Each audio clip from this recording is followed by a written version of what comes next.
와, 이거 뭐야? 현실판 아이언맨 자비스 아닌가? 안녕하세요. 품격 있는 리뷰 고니티베 군입니다. 오늘 새벽 2시 역대 최대의 애플 세계 개발자 발표회가 있었는데요. 이번 WWDC 2023의 태그라인은 코드 뉴 월즈였습니다. 직역하며 새로운 세상을 코딩하자라는 말이 되는데요. 과연 이 슬로건처럼 이번에 어떤 새로운 소프트웨어와 기술이 발표가 됐을지 궁금하시죠? 단언컨대 오늘 발표 마지막은 가히 역대급이다. 정말 대단한 제품이 나왔습니다. 이번 행사는 무려 2시간이 넘게 진행이 됐는데요. 여러분의 시간은 소중한 만큼 핵심 정보만 빠르게 만나보시죠. 첫 번째는 새로운 맥에 대한 소식입니다. 이번에 새롭게 추가된 제품은 M2 칩셋이 들어간 15인치 맥북 에어, M2 울트라까지 들어간 맥 스튜디오와 맥 프로였는데요. 먼저 만나볼 건 15.3인치 맥북 에어입니다. 맥북 에어는 뛰어난 휴대성과 비교 불가능한 성능으로 전 세계적으로 굉장히 많은 사랑을 받고 있는 제품인데요. 단 화면이 작아 약간 아쉽다는 분들도 많았죠. 그 니즈에 맞춰서 이제 맥북 에어도 15.3인치의 대화면을 가집니다. 이번에 에어도 프로에 들어간 비읍자 노치 디스플레이가 들어가서 훨씬 더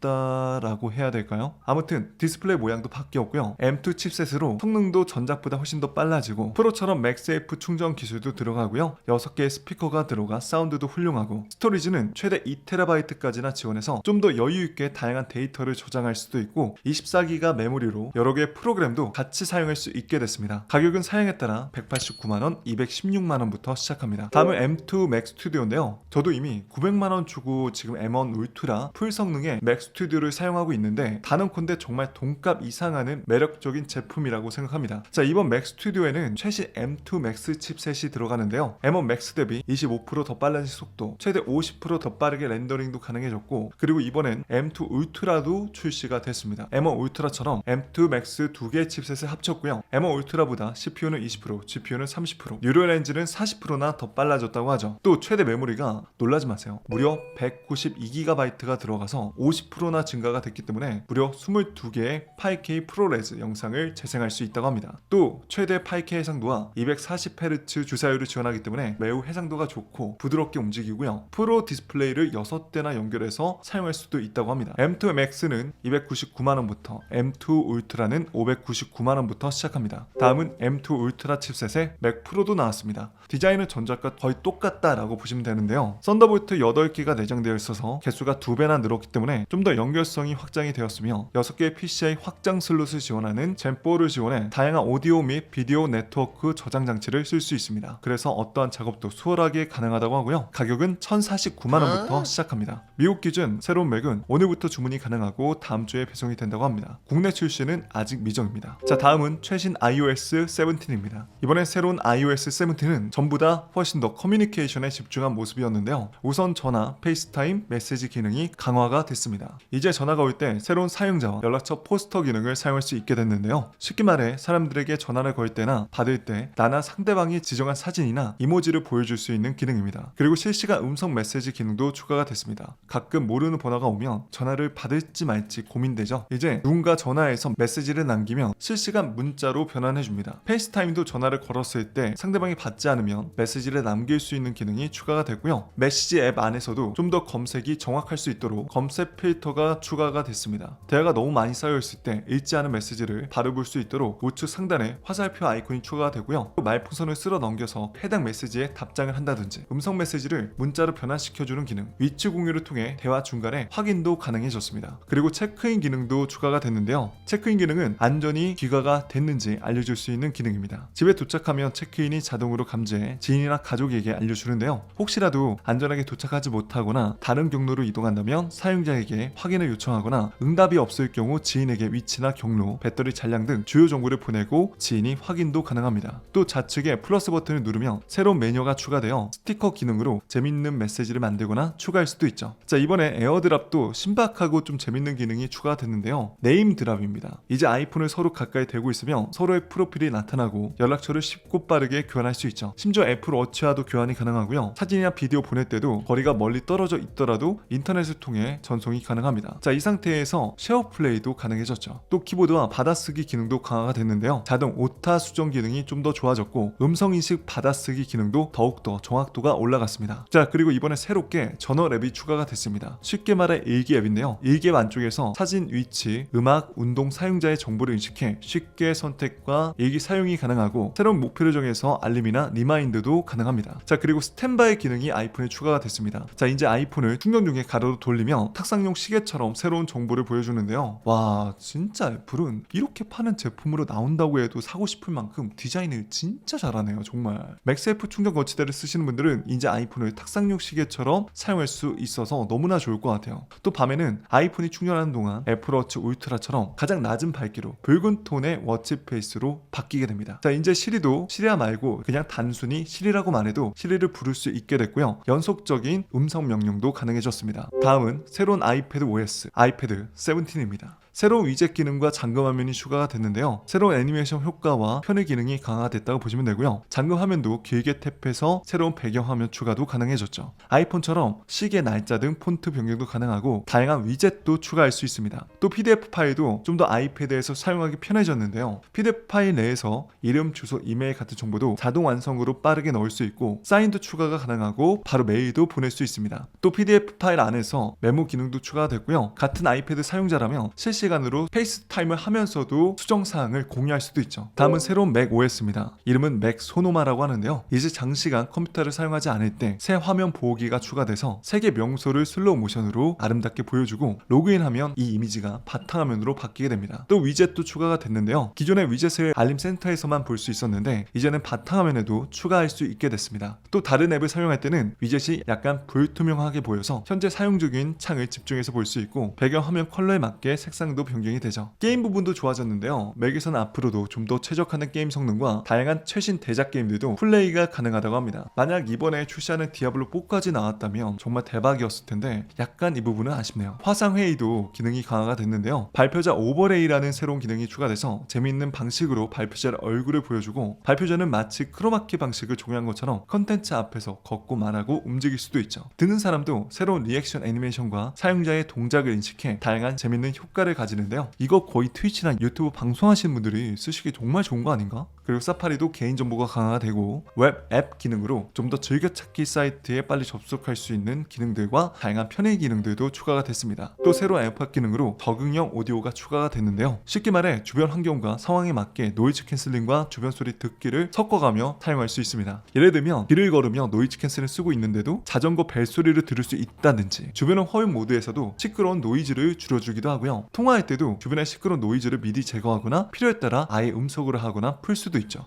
또 에어플레이 기능도 강화가 됐는데요. 이제 차 안에서 쉐어플레이를 통해 모든 탑승자가 내 아이폰으로 듣고 싶은 음악을 차량 내비게이션에 쉽게 추가하거나 제어가 가능합니다. 그리고 이번에 tvOS 17도 페이스타임도 애플 TV에 적용이 되고요. 아이폰으로 페이스타임을 시작해서 큰 화면으로 페이스타임을 즐길 수도 있죠. 다음은 새로운 워치OS 10입니다. 이제 워치도 스마트 스택으로 크라운을 위로 올려 쉽게 위젯 기능을 쓸 수 있게 됐습니다. 만약 타이머를 켠 상태로 크라운을 위로 돌리면 빠르게 다양한 정보를 확인할 수 있죠. 기존 앱도 디자인이 좀 더 세련되게 바뀌었는데 색의 시각도 시간에 따라 색상이 변경이 되고요. 활동에서도 트로피 아이콘이 추가돼서 빠르게 진행 중인 배지와 완료한 도전 목표를 확인할 수도 있습니다. 또 새로운 워치 페이스도 추가가 됐는데요. 바로 팔레트와 스누피입니다. 개인적으로 스누피를 굉장히 좋아하는데 너무 귀엽게 잘 나왔네요. 또 애플워치 차고 사이클링을 즐기시는 분들도 많을 텐데요. 이제는 애플워치에서 블루투스 기능을 통해 바이크 센서들과 연결이 가능합니다. 그래서 케이던스와 파워를 추가할 수도 있고요. 좀 더 세분화된 정보와 강도를 통해서 어떤 강도로 하고 있는지 확인이 가능하고 아이폰에서도 실시간으로 현황을 나타내 확인할 수 있죠. 또 하이킹 기능도 새로운 나침반과 경로 기능도 강화가 됐기 때문에 새로운 경유지를 생성해줘서 응급 전화를 걸 수 있는 위치까지 표시해줘요. 또 새로운 고도 보기로 주변 지형의 고도를 확인할 수 있고요. 또 애플워치 8과 울트라의 모션 센서 기능으로 골프나 테니스를 할 때 스윙 등을 추적해 교정해주는 기능까지 들어갔습니다. 자, 마지막으로 마음 챙기기 앱에서 정신 건강까지 챙길 수 있는 기능이 추가됐고요. 또 마음 상태도 확인하고 기록할 수 있으며 주변과 센서를 이용해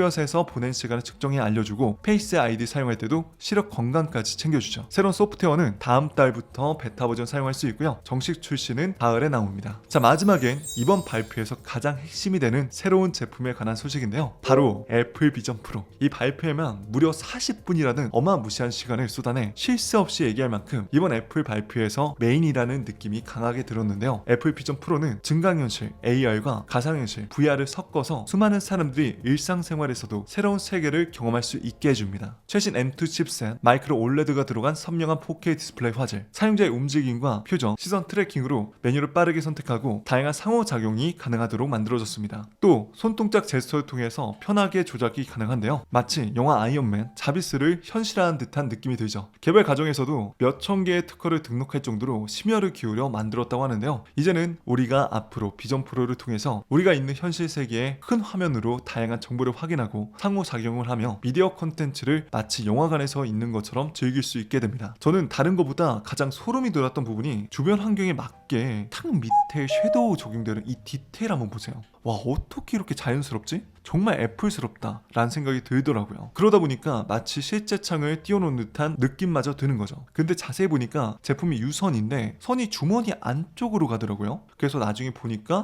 외장 배터리를 사용하면 밖에서도 사용이 가능한데 최대 2시간 사용할 수 있어서 이 부분은 약간 좀 다소 아쉽다고 느낄 수 있을 것 같아요. 설마 밖에서 오래 쓰실 분들은 외장 배터리 여러 개 구매해서 사라는 애플의 고도의 마케팅 전략은 아니겠죠? 디자인은 마치 스노우보드, 고글 디자인 느낌이 강하게 드는데 개인적으로 사람들 앞에서 쓰기에는 조금 부담스럽다라는 느낌입니다. 디자인에 미친 애플이라도 아직까지 이런 제품을 간소화시키거나 이쁘게 나오긴 힘든 것 같아요. 하지만 뒤에 헤드밴드는 따로 탈부착이 쉽게 가능하기 때문에 여러가지 다양한 커스텀 디자인 밴드가 나올 확률이 굉장히 높죠. 애플 비전 프로는 헤드셋에 디지털 크라운을 돌려서 VR 세계로도 갈 수 있고 다양한 조작이 가능한데요. 와, 진짜 신기하지 않나요? 즉 애플 비전 프로는 AR과 VR을 같이 쓸 수 있는 제품입니다. 참고로 AR과 VR에 대해서 잘 모르시는 분도 있을까봐 짧게 핵심만 말씀드리면 AR은 증강현실, VR은 가상현실인데요. 흔히 VR은 VR 헤드셋 끼고 마치 그 가상현실에 들어가 있는 것처럼 있는 듯한 기술을 얘기하고요.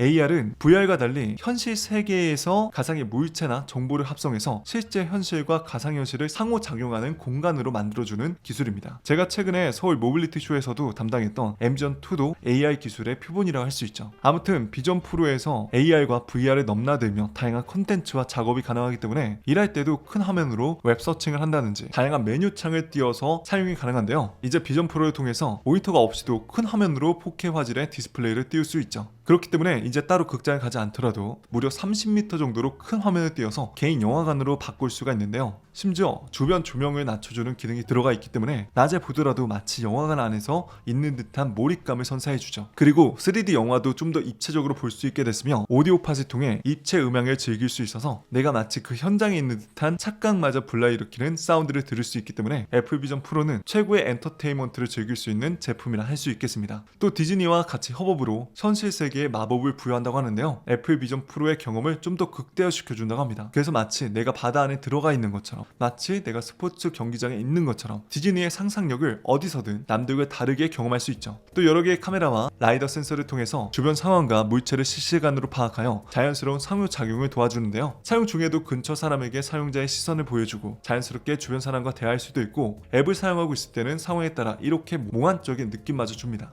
또 애플하면 연동성이잖아요. 다양한 애플 제품과 연동성은 물론 아이폰으로 찍은 사진을 파노라마로 와이드하게 볼 수 있고 동영상도 띄울 수 있죠. 또 아이사이트 기능으로 비전 프로의 카메라를 통해 촬영도 가능합니다. 성능적인 부분도 최신 M2 칩셋이 들어가 있기 때문에 버벅거림과 발열 걱정이 없다고 하고요. 이번 애플 비전 프로에는 R1이라는 칩셋이 새롭게 들어가는데 우리가 지금 보고 있는 모든 경험이 바로 눈앞에서 볼 수 있도록 도와준다고 합니다. 추가로 옵틱 아이디로 혼체 인식을 통해 로그인하거나 앞으로 출시할 다양한 서드파티 앱들을 통해서 교육 자료를 더 쉽고 재미있게 배우거나 좀 더 능동적인 작업까지 가능하다고 합니다. 이제 편안하게 누워서 별자리 등 다양한 경험과 작업을 할 수 있는 거죠. 가격은 3,499달러입니다. 환율 기준 봤을 때 450만원 정도인데 이게 아마 뭐 세금 붙고 이것저것 추가가 되면 500만원 정도는 생각을 하셔야 될 것 같아요. 가격이 와 진짜 너무 비싼데 하실 수 있어요.